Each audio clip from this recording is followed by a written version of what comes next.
어제 24절까지 제가 설명을 해드렸는데요. 오늘 25절부터 보려고 합니다. 밤 사경이 새벽 3시부터 6시까지라고 말씀을 드렸죠. 그 시간에 예수님이 바다 위로 걸어서 제자들에게 오셨다는 거죠. 이렇게 깊은 새벽에 고난당하고 있는 제자들을 그 고난 속에서 건져주려고 예수님은 물 위를 급하게 걸어 오셨습니다. 오늘 이 새벽에 하나님이 저와 여러분을 만나려고 이렇게 찾아오실 줄 믿습니다. 사람이 적으나 많으나 그거는 중요하지 않습니다. 주님이 우리에게 오시느냐 안 오시느냐 그게 제일 중요한 거죠. 사람이 적게 오면 우리는 걱정이 되잖아요. 그죠? 좀 마음이 뭔가 섭섭하기도 해요. 그러나 정말 우리에게 필요한 것은 예수님이 우리에게 오셨느냐 하는 거예요. 두세 사람이 내 이름으로 모인 곳에는 나도 그들 중에 있다라고 주님이 말씀해 주셨듯이요. 저와 여러분이 이렇게 새벽에 예배할 때에 예수님은 분명히 우리 가운데 오셔서 우리와 함께 하시고 친히 저와 여러분에게 필요한 말씀을 주십니다. 그리고 저와 여러분 그 예수님을 만나서 예수님을 만난 기쁨과 감격 속에서 예배하고 또 저와 여러분이 기도하는 모든 걸 하나님이 들어주시는 가운데 우리의 삶에 놀라운 은혜가 충만하게 임할 줄 믿습니다. 그래서 예수님이 이렇게 오시는데 바다 위를 걸어 오셨다는 것이 참으로 놀라운 일이죠. 그러죠? 예, 여러분 이게 바다 위로 사람이 걷는다는 거 이거는 우리가 생각할 때는 불가능한 일이잖아요. 우리가 바다 위를 걸어갈 수 있다고 하면 배는 뭐하러 만들겠습니까? 다리는 뭐하려고 만들겠습니까? 배 하나 우리가 만들려면 비싸잖아요. 또 배를 타고 바다를 이렇게 간다는 것은 풍랑이 일어가지고 웬만한 사람들 다 뱃멀리 또 하잖아요. 바다 위를 걸어갈 수 있다면 이게 얼마나 편한 거겠어요? 군산과 장항이 그냥 눈으로 이렇게 보이는 아주 가까운 곳인데도 불구하고 이 바다라고 하는 것이 가로 놓여 있으니까 예전에 다리가 없을 때 얼마나 불편하셨어요. 차도 배를 가지고 실어 날라야 되고요. 사람들이 이 바다 때문에 정말 많이 어려움을 겪기도 했어요. 태풍이 불어오면 학교도 못 가고 이런 일들이 비일비재하게 있었지 않습니까? 바다를 건널 수만 있다면, 걸을 수가 있다면 그까짓 게 뭔 문제가 되겠어요. 걸을 수 없는 게 우리 인간이거든요. 그런데 예수님은 바다를 걸어오셨단 말이죠. 이것이 바로 이제 33절에 고백한 것처럼 여러분 이것은 하나님이라는 확실한 증거입니다. 예수님이 하나님이라는 확실한 증거시죠. 그 예수님이 온 세상을 만드신 하나님이세요. 그리고 온 세상 모든 만물을 다스리신 분이기 때문에 그 예수님은 바다 위도 걸을 수 있는 분이었단 말이죠. 그래서 정말로 바다 위를 걸어오신 예수님을 보고 처음에는 유령인 줄 알고 깜짝 다 놀랐지만은 예수님이 너희들이 생각하는 것처럼 내가 유령이 아니고 나다. 그러니까 두려워하지 말아라. 이렇게 말씀하신 것처럼 여러분 그 예수님을 보면서 이제 예수님이 유령이 아니라 하나님이라는 게 믿어진 거지요. 진실로 하나님의 아들이로소이다. 예수님이 말로 내가 하나님의 아들이다. 너희를 구원하러 온 메시아다. 이런 얘기 말로만 하신 것이 아니고 이렇게 확실한 증거로 저와 여러분에게 보여주시잖아요. 여러분, 우리가 신앙생활을 하면서 이런 증거들을 자꾸 체험해야 돼요. 하나님이 살아계신 분이라는 것, 그 하나님이 지금도 나와 함께 계시고 나를 사랑해 주신다는 걸 다양하게 저와 여러분이 체험하고 경험해서 저와 여러분의 믿음이 더 확실하게 세워져야 할 줄 믿습니다. 여러분, 이 바로 앞에 오병이어의 사건이 있었죠. 여러분, 이거는 더 큰 사건이죠. 예수님이 바다 위를 걸어오신 이것도 너무나 놀라운 사건이지만은 보리떡 5개와 물고기 2마리를 가지고 그 많은 사람을 먹일 수 있었다는 것은 이거 하나님이 아니고는 할 수 없는 일이에요. 예수님 자신이 하늘에서 내려온 생명의 참떡이다. 우리에게 영원한 생명을 주려고 오신 이 생명의 참떡이라고 친히 말씀을 하셨는데, 이게 예수님이 하나님이라는 확실한 증거입니다. 오늘 또 하나님이 저와 여러분이 먹고 마시는 모든 것을 책임져 주실 줄 믿습니다. 그래서 식사할 때마다 우리가 하나님께 감사하며 기도하는 거지요. 이 좋은 양식을 우리가 먹고 살 수 있다는 게 얼마나 감사해요. 그걸 하나님이 주셨기 때문에 하나님께 감사하는 거지요. 여러분, 우리가 지금 여전히 하루하루 먹고 사는 게 어렵다고 생각해 보세요. 삶이 이게 참 제대로 살아질 수가 없는 거잖아요. 배고프면 아무것도 못해요. 그런데 이렇게 하나님이 매일매일 먹을 것, 입을 것, 마실 것 다 주셔서 이렇게 우리가 편안하게 하고 싶은 거 다 하며 살 수 있지 않습니까? 이런 하나님의 은혜를 우리가 힘입으면서도 하나님을 의심하고 하나님이 나를 사랑하고 축복한다는 걸 자꾸 의심하고 그러면은 이게 살 수가 없는 거예요. 이왕에 우리가 예수님을 믿게 되었을 때에 여러분, 저와 여러분이 더 확실하게 이런 체험을 통해서 깨닫고 믿음 위에 굳건히 설 수 있기를 축원합니다. 자, 그런데 여기 베드로를 보니까 더 체험하고 싶은 거예요.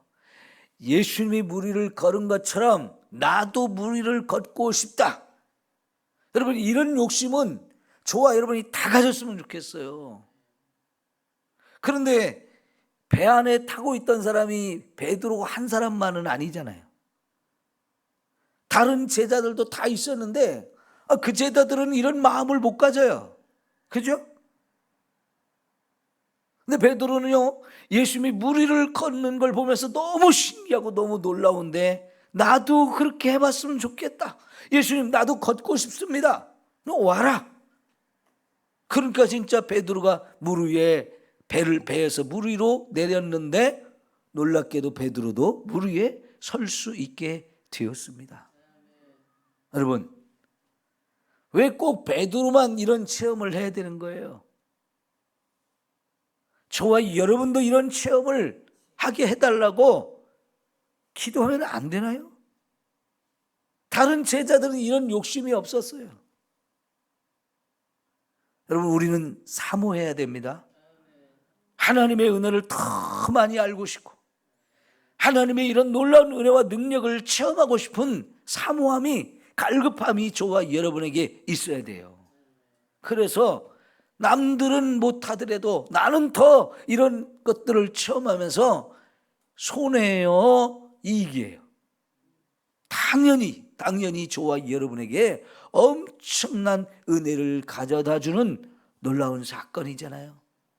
자, 그런데 여러분, 무리를 걸었단 말이죠. 베드로도. 그러다가 이제 잠시 주님을 보고 걸어가다가 여러분, 잠시 또 눈이 옆으로 돌아서 풍랑이 있는 바다를 보는 순간에 물속으로 빠져들었단 말이죠. 자, 이것이 베드로가 의심했기 때문에 빠지기는 했습니다만은 이거는 놀라운 거예요. 이게 정상인 거죠. 저와 여러분이 물에 걸을 수 없다는 거, 물에 빠졌다는 거는 우리는 물을 걸을 수 없는 존재라는 것이 확실하게 드러난 거예요. 그럼에도 불구하고 주님이 우리와 함께 하시고 주님의 능력이 우리와 함께 하시니까 걸을 수 없는 그 바다를 예수님도 걷는 것이고 베드로도 걸었어요. 그럼 다른 제자들도 다 걸을 수 있었는데 이걸 사모하지 않으니까요. 이런 걸 체험하고자 하는 이런 갈급함이 없으니까 그들은 이 좋은 기회를 놓쳐버린 거예요. 여러분, 은혜는 사모해야 합니다. 네? 자꾸 더 사모해야 돼요. 지금의 나의 신앙생활 이걸로 만족하지 말아야 돼요. 여러분, 기도를 10분, 20분 더 자꾸 늘려가라고 하는 이유가 뭘 것 같아요? 그만큼 우리가 사모하는 게 많아지면 기도할 게 많아지는 거지요. 예? 하나님 내게도 이런 은혜도 주십시오. 이런 은혜도 주십시오. 이것도 좀 더 채워주세요. 이것도 더 하고 싶습니다. 자꾸 사모하는 마음이 있어지게 되어지면 하나님께 더 간절하게 더 많이 구할 수밖에 없는 거지요. 우리가 받지 못하는 이유가 뭐예요? 구하지 않기 때문인 거지요. 구하지 않으면 받을 게 없는 거예요. 이왕에 여러분 기도하면 하나님이 우리에게 주시잖아요. 그 좋으신 하나님이 우리에게 계신데 기도하면 다 주시는데 왜 기도를 안 하는 거예요? 기도할 것이 없다. 여러분 다 받아서 그러나요? 그게 우리를 병들게 하는 거예요. 난 부족함이 없습니다. 정말 부족함이 없어서 그런다면 다행이지만 여러분 저와 여러분들은 너무 부족한 게 많은 인생이에요. 하나님께 구할 것이 정말 많음에도 불구하고 기도를 안 하고 못 하는 거예요. 이제 여러분 기도를 5분 더 하려고 자꾸 노력하시고 10분 더 하려고 자꾸 노력하십시오. 우리 김재현 장로님 매일매일 차 시간을 늦추려고 노력을 하셔야 돼. 기도 마치고 가는 그 시간이 점점 좀 천천히 갑시다. 기도 더 하고 갑시다. 장로님이 자꾸 그래야 다른 사람들이 그렇게 하잖아요. 여러분 그래서 여러분 우리가 하나님 앞에서 더 많이 기도하고 더 많이 체험하고 더 많이 은혜 받는 저와 여러분이 되어지기를 소망합니다. 예, 얼마나 감사한지. 주님은요 너도 걸을 수 있다는 거예요. 너도 걸을 수 있다. 이게 믿음 안에서 우리에게 주시는 놀라운 은혜입니다. 예? 여러분 정말 우리가 의심하지 않으면 무엇이든지 불가능한 게 없어요. 의심이 문제거든요. 주님을 바라보지 않고 세상을 바라보면 결국 의심이 생기고 두려움이 생기고 그래서 결국은 우리가 믿음으로 하던 일이 안 되어지는 이런 상황이 오게 되어져요. 여러분 끝까지 주님만 바라보면서 오직 믿음으로 처음부터 끝까지 이렇게 할 수 있기를 축원합니다. 믿음이 능력입니다. 믿음이면 불가능한 일이 없어요. 예? 믿음을 갖고 사는 저와 여러분, 이 믿음의 기적들을 우리가 날마다 체험하며 살 수 있기를 축원합니다. 자, 여기 34절에 보면 이제 그들이 편안하게 바다를 건너서 건너편 게네사렛에 이르렀다는 거예요. 자, 여러분 저를 잠깐 보세요. 갈릴리 바다가 풍선처럼 생겼어요. 풍선. 이렇게 위는 이렇게 널찍하고 밑으로 내려올수록 이렇게 좁아지는 이런 풍선 같은 모양이거든요. 그런데 오병이어의 사건이 일어난 곳은 이 갈릴리 바다의 위쪽 오른쪽이에요.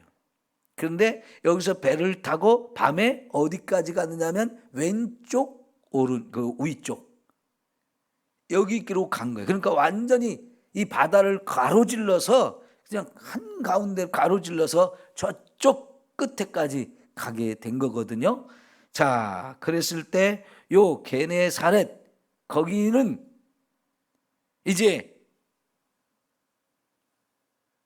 예수님이 거기에 갔을 때 그곳 사람들이 예수님이 오셨다는 걸 알고 사방으로 서로 연락해가지고 병든 자들이 다 와서 또 예수님을 통해서 치유받는 사건이 있었다는 거예요. 여러분, 우리가 13장의 마지막 부분에 예수님이 나사렛 예수님의 고향에 가셨을 때 고향 사람들이 배척했다는 얘기가 나왔죠. 이거하고는 완전히 대조가 되잖아요. 그죠? 예수님의 고향 사람들은 예수님을 배척하고 믿지 않아가지고 그분이 하나님의 아들이라는 걸 믿지 않아가지고 예수님이 거기서는 능력을 행할 수가 없었다 그랬어요. 그런데 사실은 이 게네사렛이라는 동네가 조금만 더 가면 나사렛이에요. 나사렛은 그렇게 멀지 않은 곳입니다. 근데 그 동네 사람들은 예수님이 오셨다고 서로 반가워가지고 서로 좀 막 연락해가지고 예수님이 오셨으니까 병자들 다 와. 서로 연락해가지고 와가지고 다 치유받았다는 거예요. 여러분, 우리 교회가 이런 교회가 되기를 축원합니다. 오늘 저와 여러분이 어떤 질병을 가지고 있든지 간에 주님이 나를 고칠 것이다, 이 믿음을 가지고 와서 주님 나 좀 고쳐주세요, 이렇게 기도하는 가운데 정말 저와 여러분의 기도가 다 응답되어서 이렇게 질병이 치유되고 어떤 문제든지 다 해결되어지는 이 놀라운 은혜가 저와 여러분에게 있기를 축원합니다. 그러면 여러분, 우리 주변에 병든 사람이 있으면 당신도 삼성교회 와보라고. 여기 와서 기도하고 함께 믿음으로 살면 하나님이 다 치료하신다고 우리가 그렇게 간증하고 증거할 수 있는 사람들이 되어야 합니다. 그럴 때 여러분, 수많은 영혼이 여기 와서 구원받고 하나님의 놀라운 은혜가 임할 줄 믿습니다. 거기 36절에 보니까 다만 예수의 옷자락에라도 손을 대게 하시기를 간구하니 손을 대는 자는 다 나음을 얻으니라 그랬어요.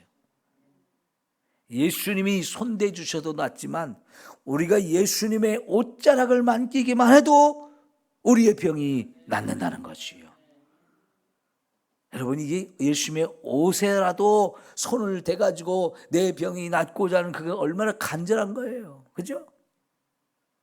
병든 사람은 너무 이게 고통이거든요. 너무 힘들잖아요.